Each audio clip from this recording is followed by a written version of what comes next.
guys' mouthful. Happy Friday. Happy International Women's Day. Y'all are great. I am so fortunate that I work with a team of all women. Lauren and Jamie, come peek your head in.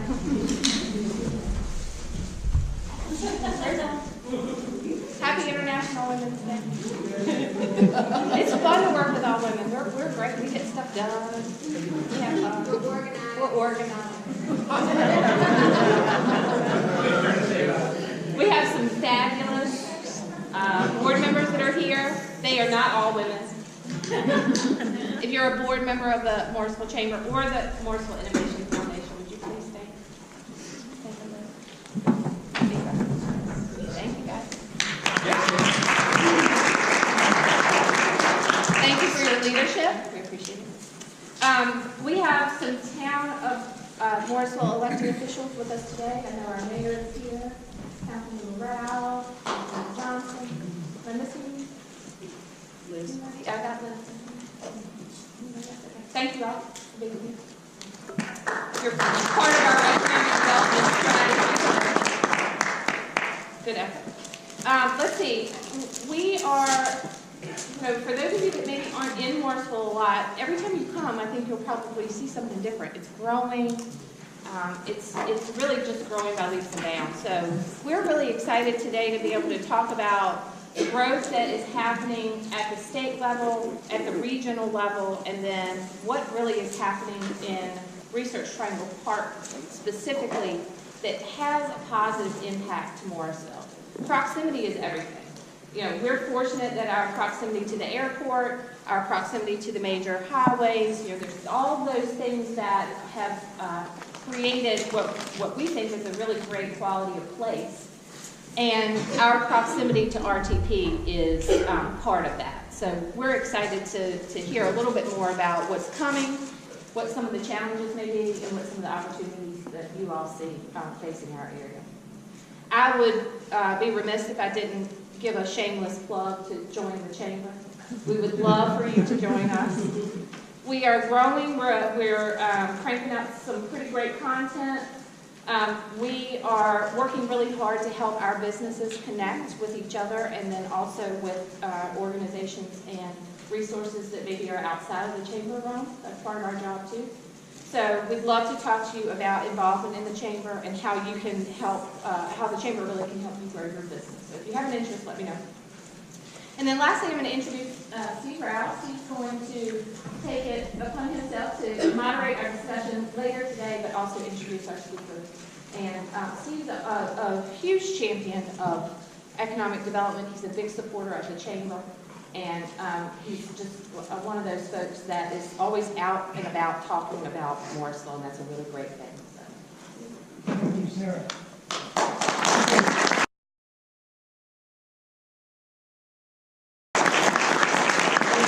Here to Mayor Colley and Councilmember Johnson, and I want to thank Sarah Gaskill and Martha Page and everyone for working with me and us to offer the invitation to have a very special guest. And so let's give them a round of applause for all that they do.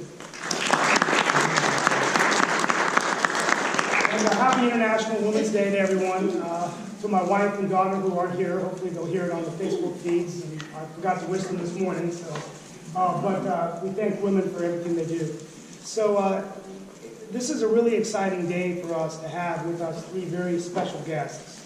I'm not going to read their bios because they're very impressive leaders, but I'm going to just sort of walk you through who they are and what they do for our region and our state, and then I'm going to have them join here to have a discussion with us about economic development, what's going on in Morrisville, what's going on in the Triangle, and the state of North Carolina. So first, I'm going to start with and they're all my friends, I know them well. I'm going to start with Scott Levitan, who is our CEO of the RTP Foundation. He actually comes from Baltimore, and we welcome him with open arms to North Carolina. Hopefully you now, this is your home. And we appreciate yes. it. So we're going to have Mr. Levitan come and up onto the dais.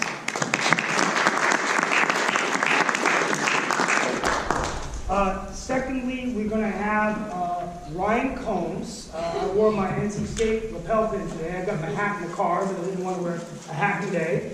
but he is a proud graduate of NC State. He was a great athlete there, pitcher in baseball, right? And he is our executive director of the Research Triangle Regional Partnership, which manages and drives economic development for the 10 county regions of the Research Triangle. So, Ryan, thank you for being here today.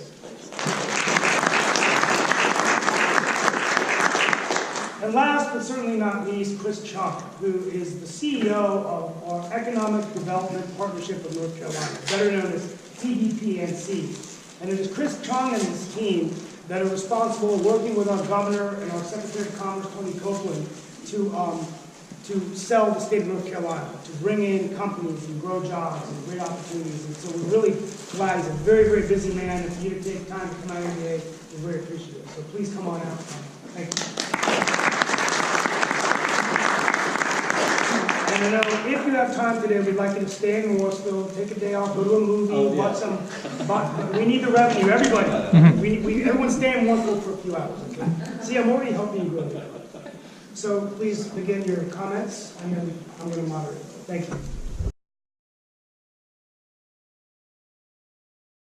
Well, you went backwards, but that's okay.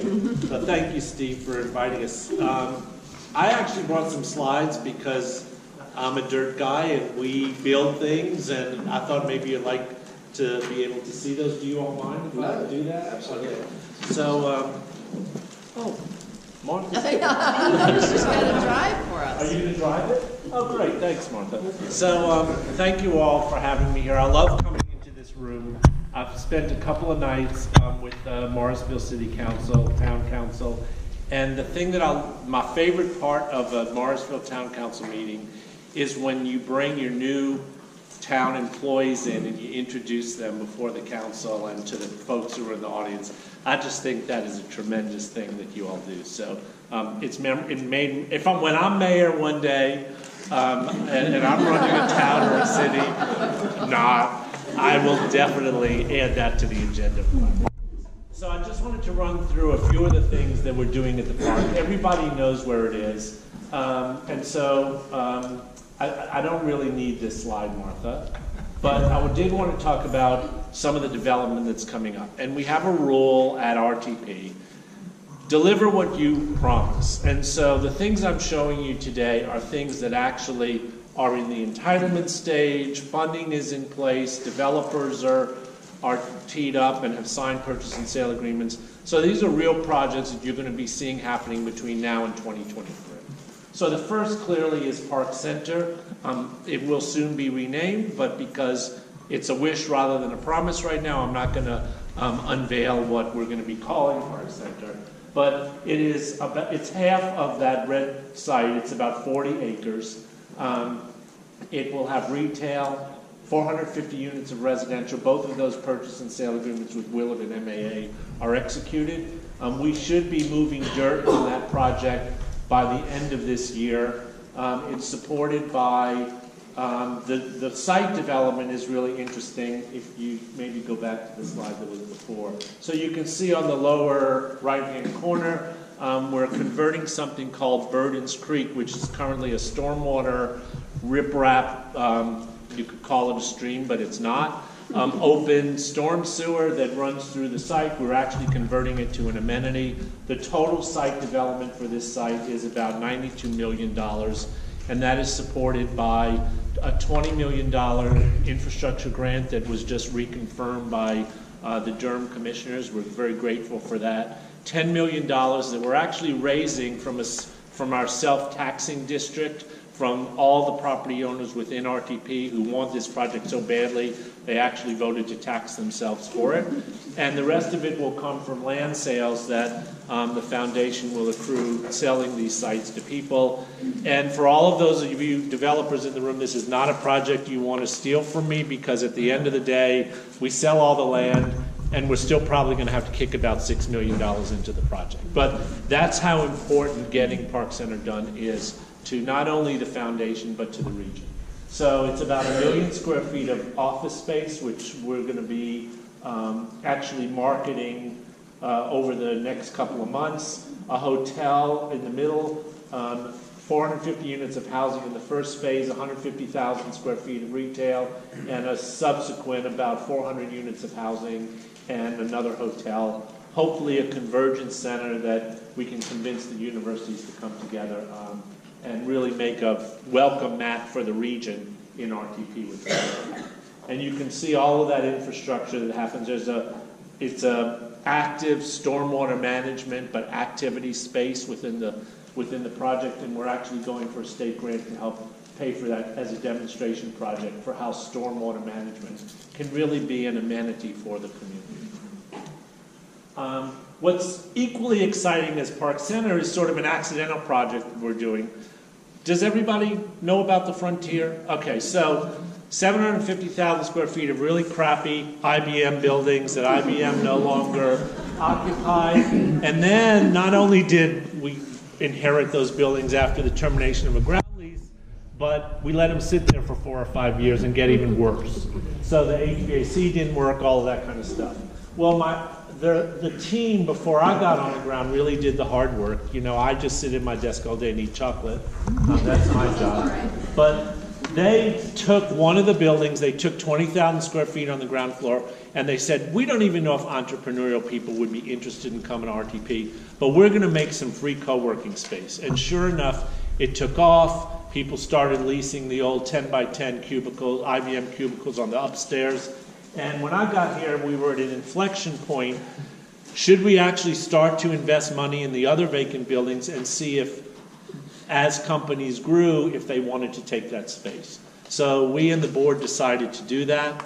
I did want to introduce Christy Van Auken, who's one of my partners at RTP. She's our vice president for stakeholder relations, and you all probably know her from the airport.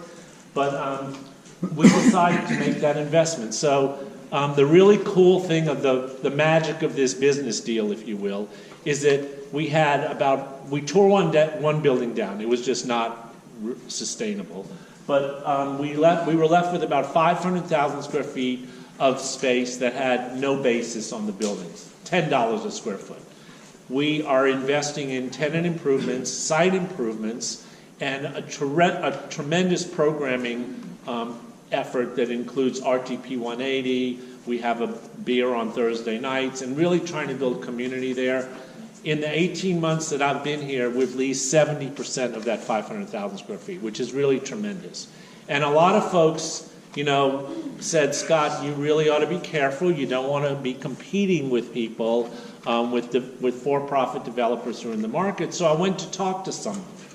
And the reality is that when a company starts to ramp up in our region, they really can't afford space in downtown Durham, downtown Raleigh, downtown Cary. And so this allows those companies to remain in the Triangle region, which is really integral to the mission of RTP, to create those kind of spaces. To give you a little more context, there's 300 companies totally in RTP, and 100 of them are located in the Frontier. So this is not insignificant in terms of the economic development for our region. And then, so we're doing some this tremendous piece of amenity. There was a newspaper article written about the box yard yesterday. What did they say? What did they call us? I loved it. It's a badass development coming to RTP. Don't you love that? That's going to be our opening slide for our board meeting next week. So this is a container community. It's only 15,000 square feet. I call it the project that only a not-for-profit foundation could love, because 15,000 square feet is going to cost us about $6.8 million. And the reason why it's doing this, does anybody want to take this over from us? Because really, I'm looking for people. The reason why it costs so much, these are shipping containers. The photo, that's actually a photo of one that's in Tulsa, Oklahoma. We're putting a pavilion. I like to call it a shed, but my marketing people like me to call it a pavilion, which will protect people from rain and the heat in the summer. They didn't do that in Tulsa, and we think that's important. And we're going to program the heck out of that. So we want the folks from Morrisville to think about this as a really cool place to come, actually folks from all over the region. The reason why it costs so much is because we're planning to have between 9 and 11 restaurants in this space. Not food hall, but actually demised small restaurants between two and 3 boxes, so they're going to be 650 to 1,000 square feet. And we want to be able to allow entrepreneurial startup, just like the Frontier provides for entrepreneurial startup dry companies. We want those folks who own a food truck and want to, test their metal in a bricks and sticks space. We want them to just be able to turnkey and move in. And if they don't make it, then they move out and somebody else comes in and fills it up. So the real 60% of that cost is in building 11 kitchens within all of these spaces. But it really is it's a great adjunct for us to try to really push this entrepreneurial effort that we're trying to do at the Frontier. Martin, you are so good at this. So here's a bird's eye. It'll be really cool, and this will be open 12 months from this March. So next March 2020.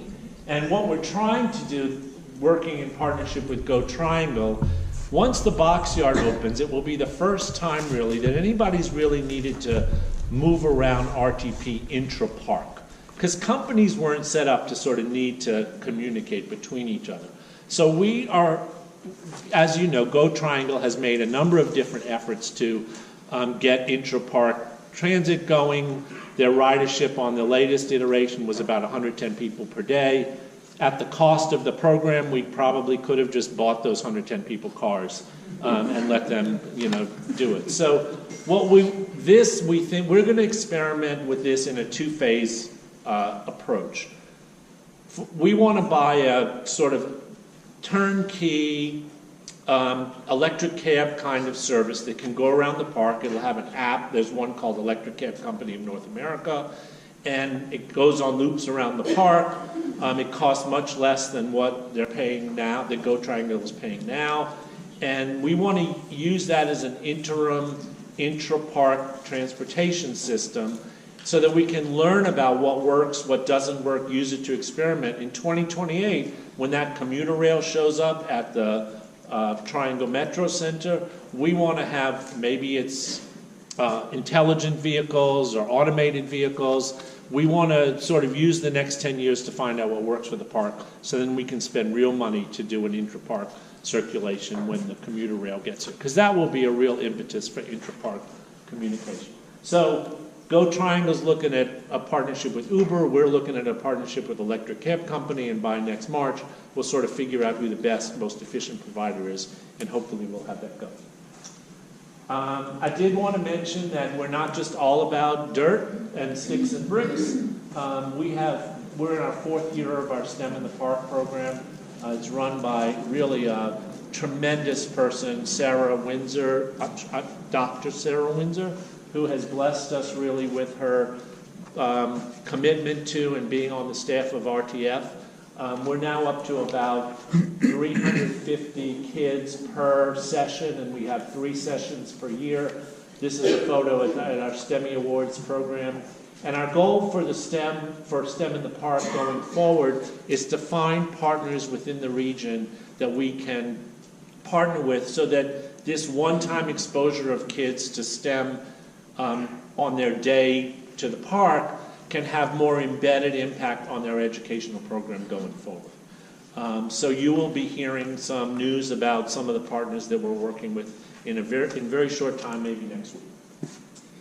And then I just wanted to mention that we have done a couple of things with regard to making sure that the success of people in the region is not limited to those who have college educations in technology and STEM. We really want to support the opportunities for more diverse inclusion and more economic opportunity for folks who maybe didn't have a great primary education, who maybe didn't come from a family that could support their education and enhance their abilities. So one of the first things we did when I got here is that Dr. Johnson Akinleye, who is the Chancellor of North Carolina Central University, has broken the triumvirate, and he has joined our board. Up until, for the past 60 years, it's only been the 3 Tier 1 research institutions, and we're very pleased to have NCCU represented on our board now. And so we adopted in August, we adopted an inclusion policy, and we are in process of doing a evaluation of our current inclusion metrics. I will tell you that the first results are abysmal, and so it's really easy to be able to go from almost nothing. You know, if we get to 10%, it's like low-hanging fruit, and we've done a great job. But I worked for 11 years in Baltimore, in East Baltimore, and it's very clear that our country needs to be able to accommodate the needs and aspirations of everybody who lives here, not just folks who were privileged like some of us. And this is just to give you some scale. When we went for our $20 million re-up of the grant with Durham County Commissioners, we were a little bit, this is just about Durham County. Clearly, there's about 20% of the park that isn't here. But just Park Center project with the phase 1 that I've described and Frontier produces $1.37 billion in annual GDP. I was surprised. That's 4% of the total GDP of Durham County. We haven't done it for the whole park, but it is this project that we're working on and focused on now, delivering in 2023, is really significant for the local economy. And given that, as Steve said, Morrisville is our closest neighbor, we want to make sure that you all are engaged in that also. So thanks for the opportunity to sort of give you this update today. Appreciate it.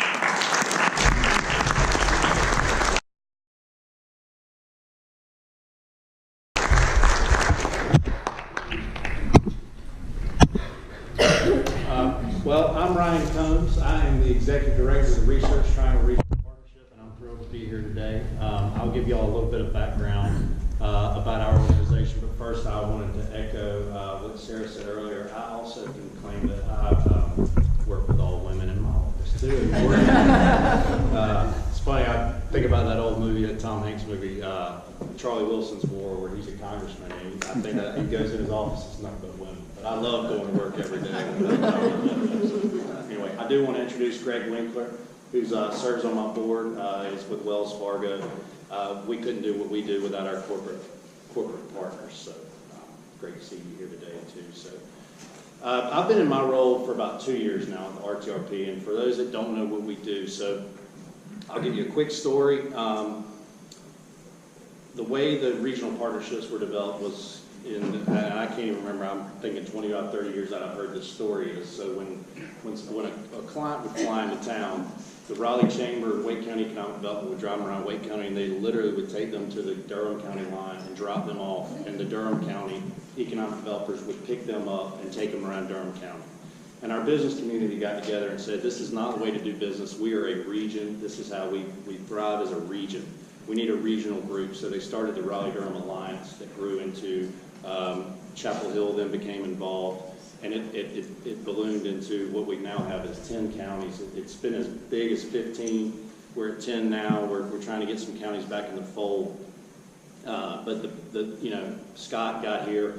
Scott and I started about the same time, and one of the first things that happened when I got here was the Amazon announced the HQ2 bid. And early on, we all got together and said, and Chris, I'll talk about Chris as well in just a second as well, but this was not, we did not want the national media to see Raleigh competing with Durham, competing with the Research Triangle Park. We wanted to have one voice. And what was really neat was Scott just told you he came from Baltimore. And he's done some great things. He's worked in Atlanta for Georgia Tech as well, but he said he had never seen anything like it, where we all got together and we had one meeting. And so, I'll take this quick opportunity to say we're very lucky to have Scott. The park is what built our region. I mean, we were one of the poorest states in the country. The park is what kind of catapulted us into where we are today, but it needs a facelift, and I can't think of a better person than Scott. You see all the creative things he's doing, because Chris will tell you as well, right now, you and millennials specifically, they want to live in somewhere they can get up, they can go to a coffee shop, they can walk to work, and then they can go to a bar and a restaurant after. And the old cold business park model is outdated, and luckily we have Scott to reinvigorate what is our economic engine, the Research Triangle Park. The reason we're called the Research Triangle Regional Partnership is simple. The Research Triangle Park is known throughout the world. Granville County, North Carolina is not known. in the world. And so Granville County sees that as a plus. When they can say, we're part of the Research Triangle, oh, I know what the Research Triangle Park is. Okay, yeah, so you're close to them. And that's our model, is that we know that the park is the focal point of our partnership. And so what we do is we go out in those counties, we pull resources, and our job is to market the Triangle region and the rest of the world. Our organization was, it's been around for 20 years now, but our board got together before I took the job, and we looked at the model. We have, every county has an economic development team. We now have EDPNC, which handles the big clients. So a perfect example would be the Amazon HQ2 process was, they knew they wanted to look at North Carolina. EDPNC took the lead on that. They whittled their choices down. EDPNC, they decided they want the Raleigh site is where they want to go. EDPNC works with Wake County to bring it home, but we didn't need a regional partnership to do the same thing that EDPNC and the same thing Wake County Economic Development is doing. What we need is people out selling our region back back. So my job is to market nationally and internationally. We still have a problem in Europe where we can't even tell, people don't even know where North Carolina is. And so how are they going to invest? We had a great guy come down and speak last year at one of our events, and he said, a company is not going to invest in somewhere they've never heard of or don't know anything about. And so he was talking about he went on 6 delegation visits to Europe with the governor of Massachusetts. And so that's what our job is to get out and sell the story. But I do want to take this opportunity while I'm sitting here with Chris, Chris has been here how many years? You've been doing this for? My job, one of our primary marketing targets are site selection consultants. So those are the people that work with companies. So if somebody wants to expand or relocate, they hire these folks to tell them where it's the best place in the country to do business. I didn't know what a site selection consultant was until I started this job. So our job, our members, our 10 counties, they want increased access to site selection consultants. So that's what we do. We go to events all over the United States. We just had an event here. Rod, I think he came to our event we had, but we brought in 6 site selection consultants, 2 from New York, 2 from Chicago, 1 from New Jersey, and 1 from Pennsylvania, and took them around for 2 days, and they all said the same thing. They were blown away by what was going on here. And so we're trying to do more of that, but those are the most important people in the economic development world. And I go to events. Went to one in Dallas last spring. I've been to, Chris has put one on that I went with, but one thing is sure, we also had another consultant here about 3 weeks ago from New Jersey. Every single person, site selection consultant that I've ever met with, has nothing but great things to say about Chris Chung. And so we're very lucky to have him. He turned down more money to go to other states to come here. He saw what was going on in the state. And so we've got this thing going on right now where it's a kind of a political football, and he doesn't have to get involved with it. I can. So we have EDPNC, we have Department of Commerce, and we're trying to decide what model works. Well, the New Jersey site consultant said it best. He said, economic development is all about personal relationships. We want to know, we want the same person. So every 2 years or 4 years, we have a new Commerce Secretary. We may not like that person. Chris Chung has got one of the best reputations in the United States. And so if they know that whether it's a Republican or a Democrat in the governor's mansion, Chris Chung is nonpartisan. He's doing what needs to be done to drive economic development in the state of North Carolina. We need Chris Chung to be there at EDPNC. So if you ever hear anything going on about EDPNC versus Commerce, or do we need EDPNC, do we need both? The answer is yes, and we've got a great person leading that. So I'll turn that over to you. Thank you, Ryan.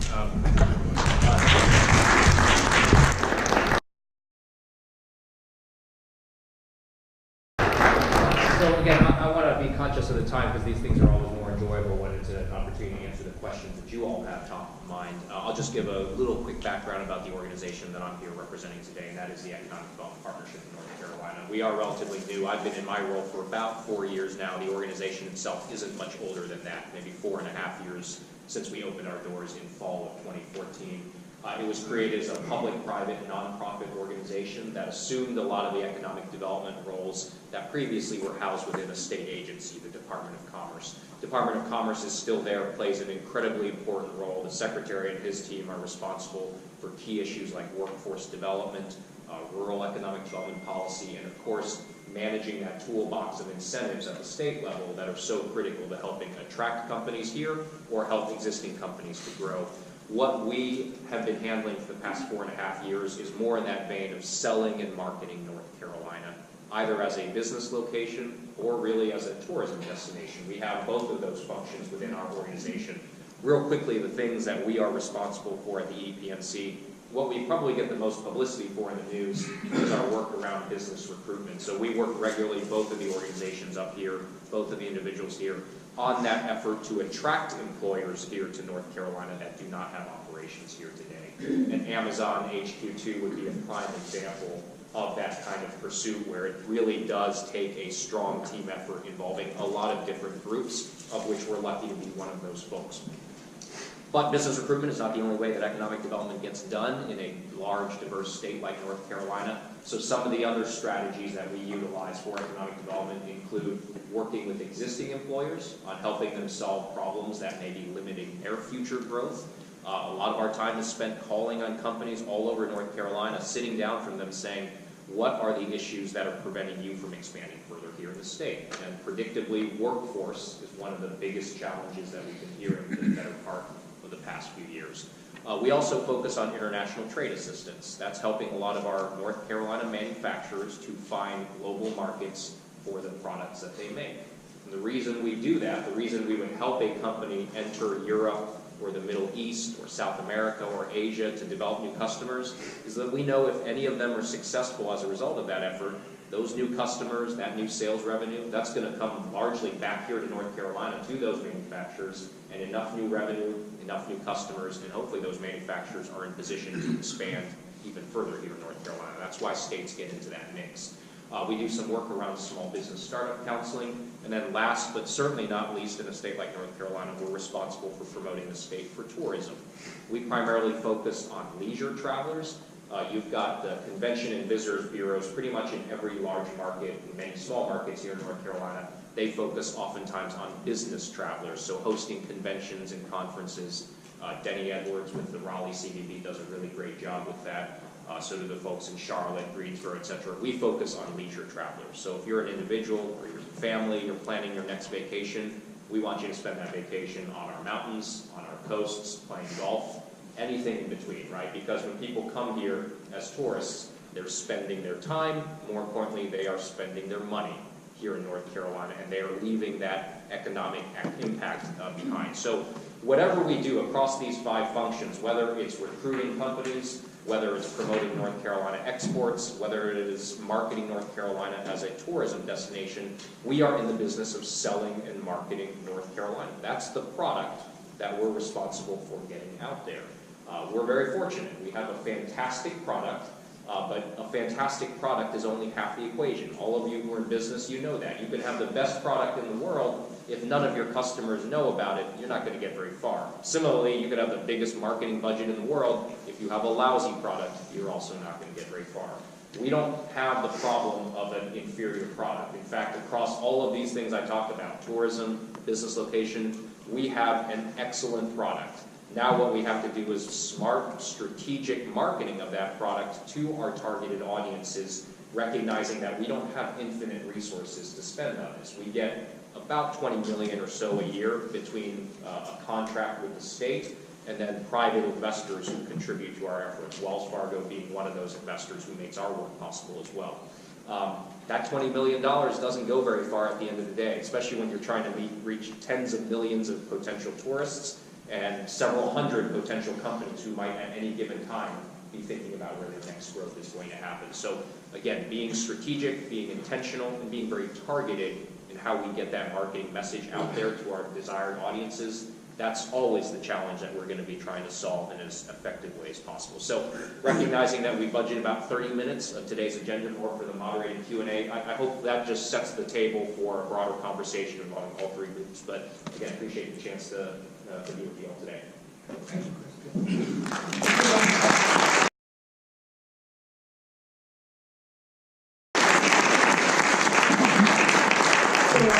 I'm going to just ask a couple questions to all of you, and then maybe one specific one, and then we'll open it up to the audience. My only rule is the 1 breath rule. If you can't ask it in 1 breath, it's not a question.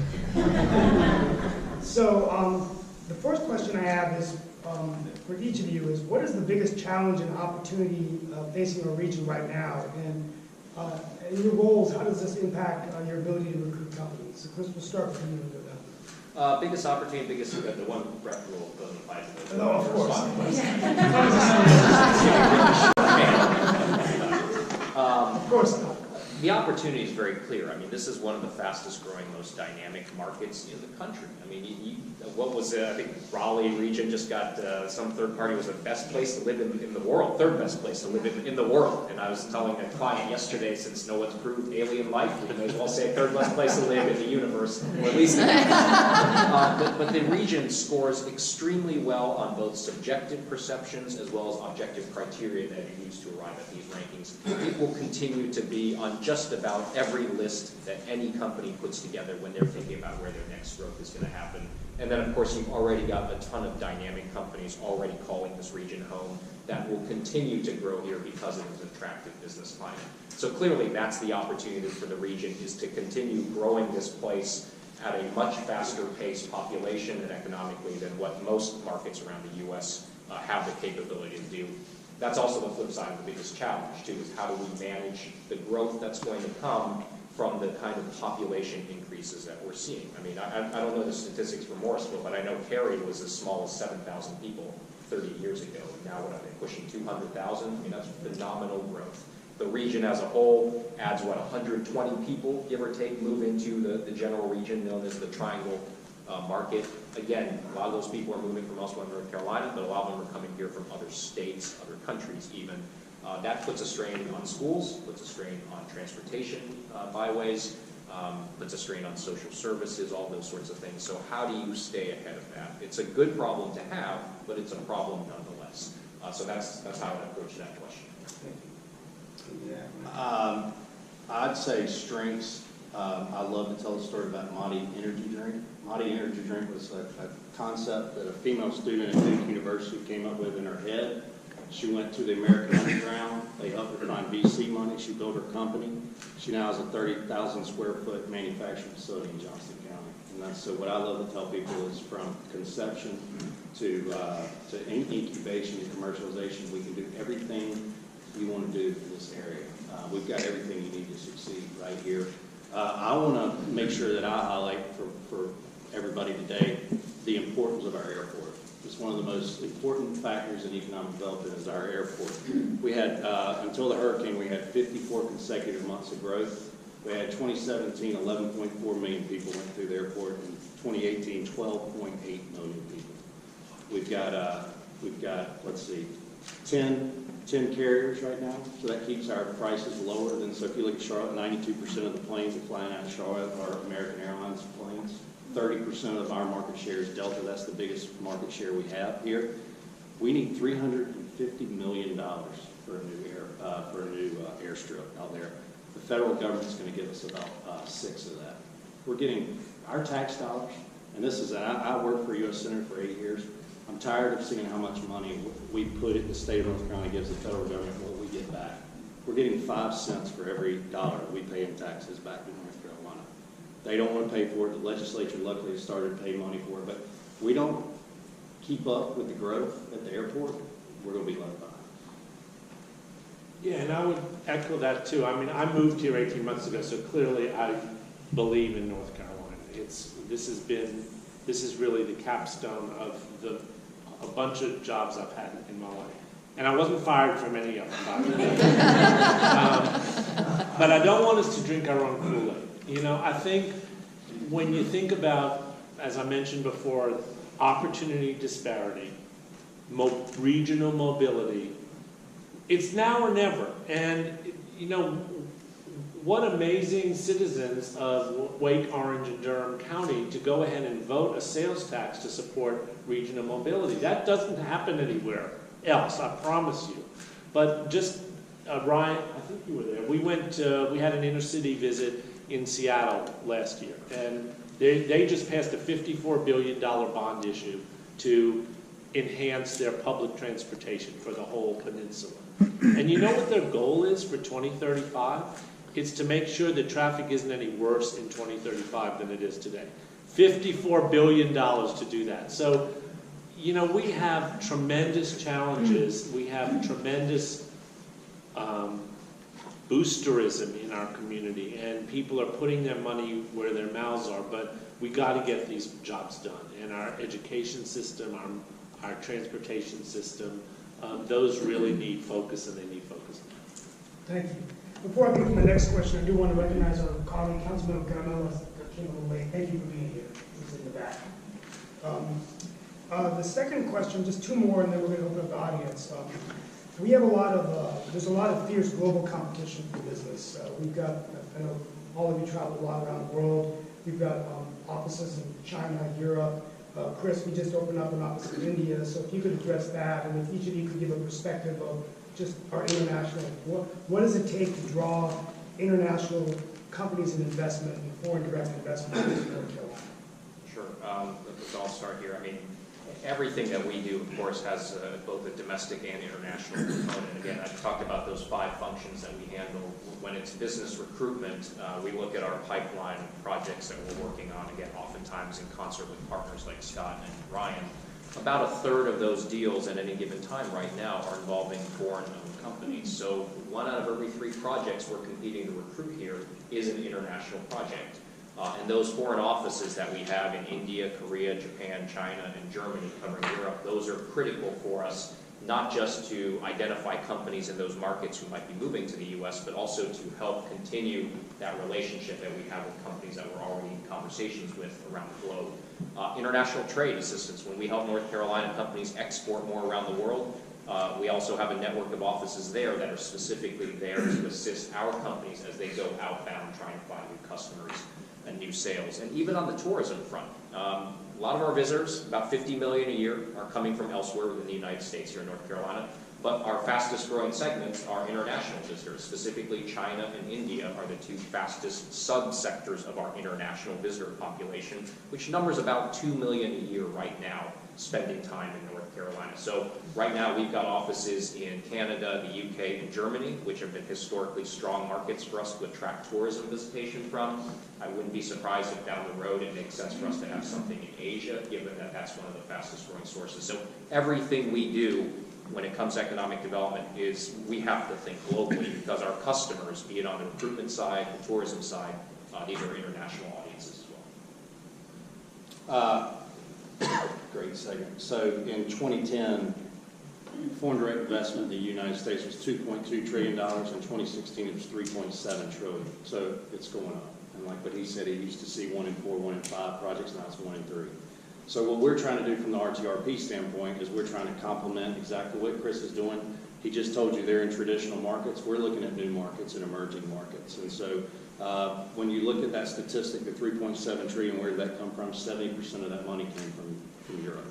And so what we're trying to do with the RTRP is build strong relationships with the European Union. And I'm excited to announce that we have the first EU-led delegation trip to North Carolina happening in May. We do trips, we do lunches down in Atlanta where a lot of the European countries have foreign consulates. We just had the Consulate General of Belgium here just 2 weeks ago. We're talking about hiring somebody to do some of our work for the RTRP in the Benelux region. Belgium, the Netherlands, and Luxembourg, they've got, so Belgium alone, 2% of the European population, 18% market share for the life sciences for Europe. They've got a ton of money. I took Dean Linton with me, the College of Ag and Life Sciences Dean from NC State, and I took Suresh Balu from Duke University, who does innovation and partnerships at the medical school. We went to Ireland for a week. We went and met with Irish universities and colleges, and they're all chomping at the bit to figure out how they can partner with our academic institutions here. Good perspective for you. Why is that important? Because Europe is pouring hundreds of millions of dollars into research, and our universities could tap into that. If we could build the relationships at the university level, and we have Irish PhDs sitting at NC State or Carolina doing the work, they're going to know when they start working with companies, hey, the Triangle region is where you need to go. Enterprise Ireland is Ireland's government-run organization that helps with Irish. All the European countries are similar. They're small, and they have to expand into global markets to succeed. And so they all know they have to export. So Enterprise Ireland is the government-run organization that invests in Irish companies to help them succeed. Their annual budget is $200 million. The North Carolina Biotech Center, Ireland is half the population of the state of North Carolina. The entire budget for the North Carolina Biotech Center, is supposed to be helping biotech companies in North Carolina, is $13.5 million. So half the population, 200 million versus 13.5 million. Those companies all have to go somewhere. We need to know, they need to know North Carolina's options, not Boston or New York or Chicago, where everybody in Europe thinks you're supposed to go when you expand to the United States. That's what we're doing. Thank you. They're the experts. From the very beginning. So, the only thing I would say is our geopolitics are really odd now. I never would have guessed that Russia and China would be becoming partners. You know, they were millennial enemies, and so we need to look, and I think we're doing that. Focus on markets that really provide that kind of opportunity. India, and I'm not pandering to Stephen, but India, 1.4 billion people, is the largest democratic economy in the world. And there's so many opportunities. They're growing their services and their economies so quickly, and it is really a tremendous opportunity for we in North Carolina, given the Indian communities that have established themselves here, particularly in Morrisville. We check a lot of boxes for why India might want to make a much greater investment in North Carolina. So we're focused on it. Great. One final question. I want to ask Ryan Combs. It was a tweet that I got this morning that they wanted me to ask you, and then we're going to open it up for questions. But this citizen comes from the tech industry, and they said that the pace of technological innovation is increasing at an unprecedented pace. Smart cities, AI, blockchain are going to have a profound impact on how governments deliver services, and also the new jobs are being created. They actually cited at Infosys ribbon cutting, their CEO said that many of the jobs that they're training North Carolina citizens for are jobs that don't exist today. So my question to you is, this citizen wanted to know, how do we get a more regional approach for technology innovation so that more cities than just Cary and Raleigh and now Morrisville are working on these things? I mean, do you have any ideas of a cluster approach or something that you might be able to do? Steve mentions cluster approach, and so we have something in the triangle called the Research Triangle Clean Tech Cluster. And so Europe does a really good job of this. I don't mean to keep talking so great about Europe, but Europe, the government is the one that leads the effort. So a cluster is when you say, perfect example is, you know, we've got the highest concentration of contract research organizations in the United States right here in this region. You have to figure out what you have, all the assets you have. With Clean Tech, the group got together and they realized we have all these great clean tech companies, smart grid companies, water, things to help cities thrive in the future. And they were like, we don't know who else here. So they went out, they started something called the Clean Tech Cluster, and it's basically, you catalog all your assets. So that helps for two reasons. It tells other companies, so we got a perfect example. Trilliant is a company from California. All of a sudden they realized how many clean tech companies there are on the triangle. So they packed up and they moved from San Francisco to Cary, North Carolina, when 70% of their workload is in Asia. That doesn't make a whole lot of sense. They're here now. They're right across the street from SAS. They joined the Clean Tech Cluster, and now SAS and I was at a joint meeting with the Bahamas with them. They were trying to do some work down there. And Tim Fairchild from SAS says, we didn't even know what Trilliant was or what they did, and now we're partnering with them all over the globe. And so it introduces companies together and gets them to work together and tells them, you know, all right, well, y'all are doing this, we're doing this. The other thing is it's great for talent attraction.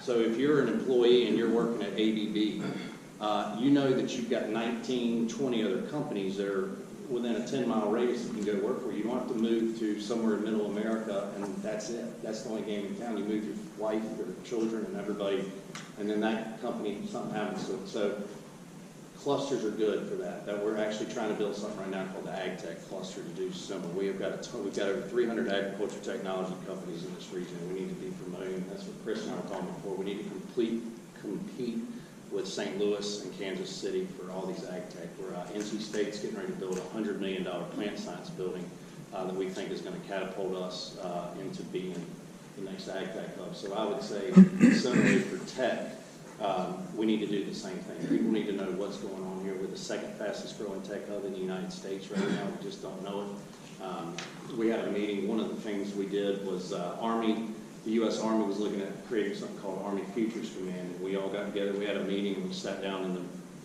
folks from the Army said, the word on the street is y'all are a life science hub, that y'all are not tech. And so prove us wrong. So that all goes into your questions, that we really need to advocate for all the assets, know what all the assets are, make sure everybody's talking. Thank you. I mean, that's great. We'll work on that together. We're now going to open it up for questions. If you could just raise your hand, ask, say where you're from, what company you work with, and then ask your question, that'd be great. So, any questions for this esteemed panel? Rod Frankel with Frankel Staffing Partners. I think the business community, both small businesses and large businesses, recognize and appreciate everything that all three of your organizations are doing for the area. What can small businesses and large businesses do for you specifically? I'll start. So when we have companies come in and they're looking for a home, a lot of times what we like to do specifically is take them to see other companies that are in the similar space as them to talk about the ecosystem here. And that's one of the things I think we do really well. Whether if you're competing with, Wells Fargo will sit down with PNC right now, they're at the same table. We don't throw each other under the bus. We compliment. We try to help everybody here, and I think that's something that's really helpful is when companies come here is to see our ecosystem and how well we get along, how we want everybody to thrive and succeed. So that when you ask the question, first thing I can think of is partnering with us and letting us know that you want to help when we do have clients coming.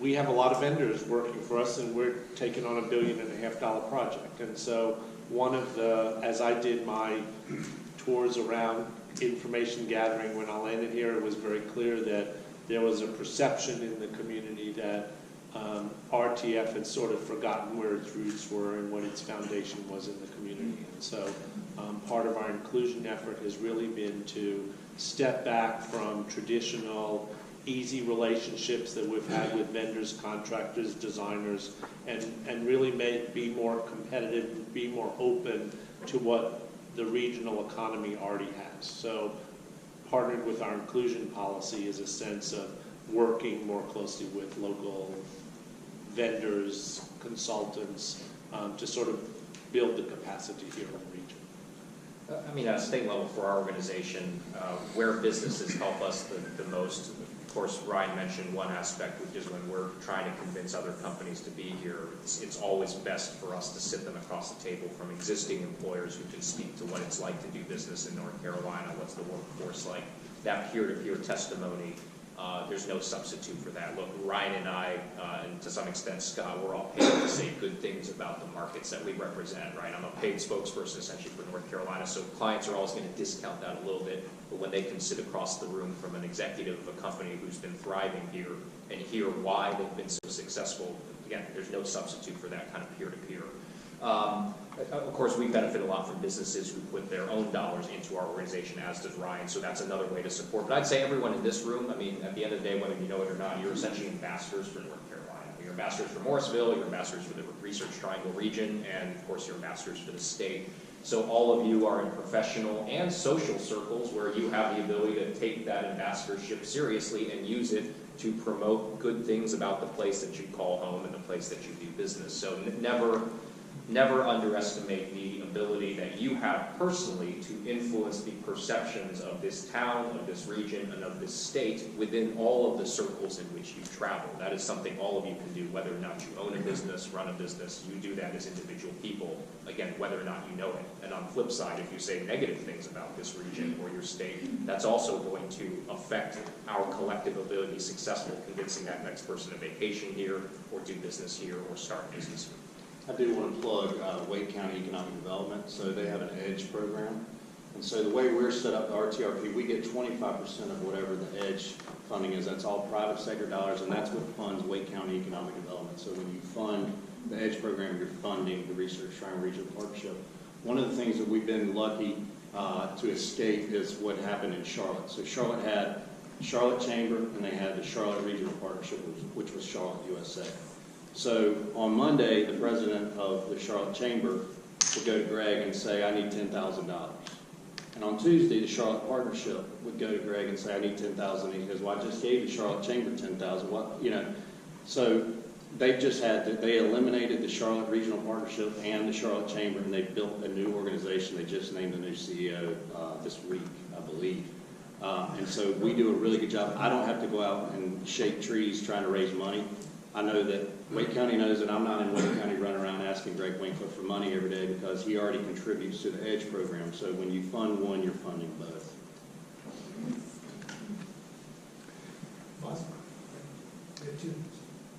Maze Gadusi, Three Eagle. I'm a director on the Morrisville Innovation Foundation. Gentlemen, thank you all so much for being here. What is it that you're doing right now that's innovative and it's relevant to Surrey County, Robeson County, or Farmville, North Carolina? Yeah, I'll start with that one only because that's a statewide issue, and that is probably, again, Scott focuses on the park itself, those 8,000 acres. Ryan focuses on this 10-county region. Of course, we're dealing with all 100 counties in the course of our work. And that's probably one of our biggest challenges statewide is we have hot markets like the Triangle and Charlotte that are doing incredibly well. They will continue to do well. But how is the rest of that prosperity? Does it show up in the other 98 counties, and if so, to what extent? Some of that is within our control. Some of it may not be. Again, if you look at global trends, urbanization is, that pendulum keeps swinging in the same direction, which is more and more people are moving to urban areas, and therefore more and more employers and companies are gravitating to where the people are. That is not anything that one person can change. I think what we can do in our position, when we get that call from a company, and we had a good example of this on a call with a prospect the other day, we get asked by a lot of companies about North Carolina, and they're interested in locating operations here. So these are business recruitment participants of ours. A lot of them know the Triangle. Ryan is exactly right. The Research Triangle has a brand that probably even eclipses that of North Carolina. I'd say more people around the world have heard of the Research Triangle than have heard of North Carolina, which is quite interesting. But most people in the U.S. anyway have heard of the Triangle, Raleigh-Durham. They've heard of Charlotte. They've probably heard of places like Asheville as well from a tourism standpoint. And so sometimes the fact that those companies or executives, they only know those markets, that means they somehow think they have to be in those markets. Like those are the only places that work for the kind of expansion they're thinking about. Sometimes that's true. Sometimes the business case supports them being in those two markets for talent purposes, for air service reasons, whatever it is. Oftentimes we find, though, that companies only ask about those two markets because, again, those are the only places they know in North Carolina. And so our job, getting that first phone call, is really understand what is it that that company is looking for. What are the key drivers that are going to influence their site selection process? And if there are other locations around the state that we think make sense based on what that specific company is looking for, then what we want to do is put as much of North Carolina into play as possible. And that is hopefully going to create some opportunities for more rural areas that otherwise wouldn't show up on the radar. Ryan's exactly right. Granville County, nobody knows where Granville County is once you get 100 miles outside of here. People think of places like Raleigh or Durham or Charlotte. They don't necessarily know there are places like Surrey County or Robeson County. That doesn't mean those locations don't check the boxes of what that company's looking for. It just means they're not aware of it. It's our job to try to educate that customer about what options look like in North Carolina. I think that's something we've tried to be better at in our 4 years since opening our doors. Are you open to innovation ideas? Yeah, absolutely. I think the challenges faced by rural America are, again, no different than rural North Carolina. You've got issues to tackle when it comes to just basic education. You've got issues when it comes to the readiness of the workforce. You've got healthcare issues. It's a lot harder to get quality healthcare in a lot of rural areas than it is. I mean, we take it for granted living in places like the Triangle that we're always going to have the best access to healthcare services. That's not true when you go to a lot of rural communities.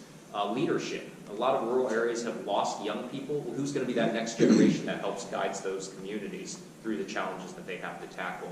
And then, fundamental infrastructure. I mean, these are all big, thorny issues. It's not easy. So I think some community, the ones that succeed in tackling those, by definition, are going to have to be more innovative than the way they've approached those in the past. Thank you. Let me just point this out too for Chris, is the majority of the time, his hands are tied because the company comes in and says, I need a location, I need to be 30 minutes from an airport, I need a population of this and that. So you can't tell an owner of a company, well, you have to go to Eastern North Carolina. Okay, then I'll just go to another state. And so that's what a lot of times, especially in the legislature, they get upset because they're saying, you're not doing enough for rural North Carolina. Well, when a company tells you that this is the only place we want to be, then there's only so much we can do. So you can't penalize the urban core thinking it's going to benefit. We need to figure out other innovative ways to spur growth in our rural areas. But like Chris said, this is not a North Carolina issue. This is a global issue.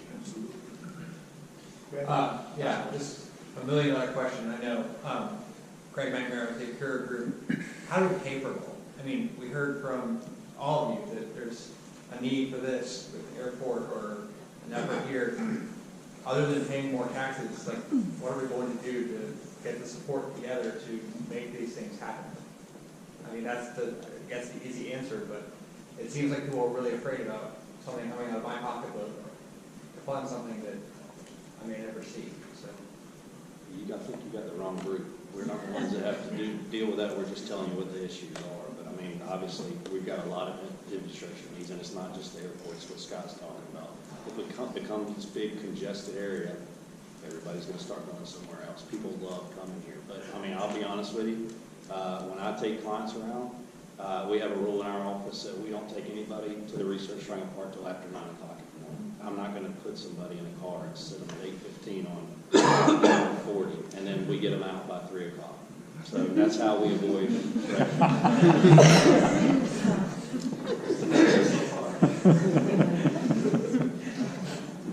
Well, we want to, let's give a round of applause to this panel.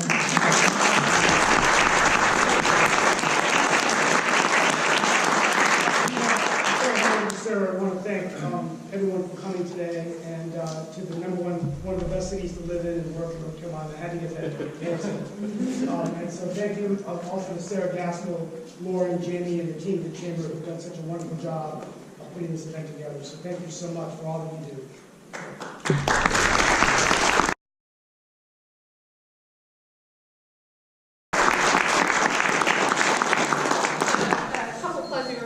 Made some good points that I want to take an opportunity to elaborate on. Thank you all for being here. You mentioned you weren't sure of Morrisville's growth numbers, so I'll tell you what they are. In the 90s, we were about 1,000 people. Current, 28,000-ish, and growing every day. We have a population that 40% of our population is minority. And that's something we're very proud of. It adds to the fabric of our community, and it is a huge tool for me when doing economic development and recruitment, which I'm sure it is for you guys too. We also see 10,000 additional people a day in commuter or employer traffic. So for those of you that have, that say Morrisville has a little traffic problem, maybe we do. I don't think we're going to pave our way out of it, and so that's why, and Liz and Mayor and Steve, you all can test. You know, we are huge champions of transit plan, sidewalks, greenways. You know, those things that can help us alleviate some of the traffic because the roads simply were not built to accommodate what we're seeing today. So we've got to be creative about that. Partnerships are key, and that you can see today. And I think what we were trying to show you was economic development happens here locally in Morrisville, in my space, with our town council and town staff. Wake County Economic Development is a huge partner in that. And then you can see how it kind of goes up the chain. Projects come in here, but they also come in here. And somewhere we seem to meet in the middle. And I'll echo what you said. The thing that I hear oftentimes when we have a site selection consultant that comes in and they're looking at Wake County, we all go to dinner. Cary, Apex, Fuquay, Holly Springs, and they're puzzled. They're you know, kind of like, are we all okay to talk about our community? And so I think they leave hopefully understanding that partnerships are really important for us here. We will be attending the Bio Conference. I'm assuming that some folks on your staff will be there too. I know there's a big delegation going from North Carolina. That's a really great opportunity for us to support our existing industries in the biotech space and show them that, you know, we want to continue to support them and we want them to stay here and have the resources that they need to grow. So we're really excited about that opportunity. We have a Hotivation program. Mozzie's here, Ian's here. Hotivation is a business percolator. So we take an idea and we help that business owner or potential entrepreneur either pivot, launch, find funding, or maybe realize that they don't have a viable business idea. And it's a safe place to do that, and that's an important thing to be able to offer. So the folks that are involved in that space are doing really awesome work, and I'm excited to see what comes out of this year's crop of entrepreneurs. We'll get started and hopefully see some of those folks come into the program in the spring. We're looking for market disruptors, so if you know of anyone, send them our way.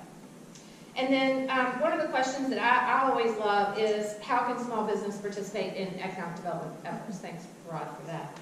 I think holding us accountable for smart growth is one of the things. The growth's not going to stop, but we have to be smart about where it happens and how it happens and who's involved in that. And then help us educate others. The thing I hear the most is, why are we still fighting for projects when we have some challenges? You know, growth is becoming a problem. I think the ambassador word is a great title for that. You know, share why growth is important, how it's positive, how it's benefiting us, and then help to educate on what those challenges are, and then how collectively we as a community are addressing some of those challenges. So that's what I try to do in my space, is educate people on the positive benefits of what we're doing. So thank you all for being here.